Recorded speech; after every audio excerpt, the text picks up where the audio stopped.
লেপাক্ষী থেকে বেরিয়ে ওই 3টে নাগাদ লাঞ্চ করে নিয়ে আমরা রওনা দিয়ে দিয়েছিলাম আজকে আমাদের থার্ড অ্যান্ড লাস্ট ডেস্টিনেশনের জন্য।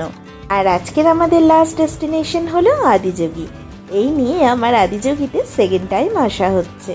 আদিযোগীর এই পুরো মন্দিরটাই কিন্তু পাহাড়ের কোলে অবস্থিত। প্রথমবার যখন এসেছিলাম তখন রাস্তাঘাট খুব একটা ভালো না থাকলেও সেকেন্ড টাইম এসে দেখি রাস্তাঘাট বেশ ভালো করে দিয়েছে। আর কথা বলতে বলতে আমরা অলরেডি পৌঁছে গেছি আদিযোগীতে। আর দূরে দেখতেই পাচ্ছ মূর্তিটাও দেখতে পাওয়া যাচ্ছে। এই মন্দিরটা বিশাল বড় এলাকা জুড়ে বিস্তৃত।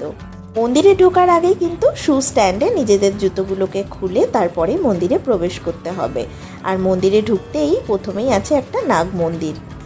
তারপরে একটু হেঁটে গেলেই দেখা যাবে সেই বিশাল বড় আদিযোগীর মূর্তিটি। আমরা যখন আদিযোগীতে পৌঁছেছিলাম তখন সময় হয়েছিল ঘড়িতে প্রায় ওই 5টা মতো। আর এখানে সন্ধেবেলা 7টার সময় হয় লাইট অ্যান্ড সাউন্ড শো, সেটাও আমরা দেখবো। আর সেই কারণের জন্যই 2 ঘন্টা আমাদের ওয়েট করতে হবে। আর আদিযোগীর মূর্তির নিচেই কিন্তু ছিল একটা শিব মন্দির। শিব মন্দিরটা ঘুরে নিয়ে এইবার আদিযোগীর মূর্তিটার কাছে যাব সিঁড়ি দিয়ে উঠে। উপরের এই মূর্তির কাছের পরিবেশটা কিন্তু আলাদা রকমেরই সুন্দর। চলো আশেপাশটা ঘুরে ঘুরে তোমাদেরকে একটু দেখাই।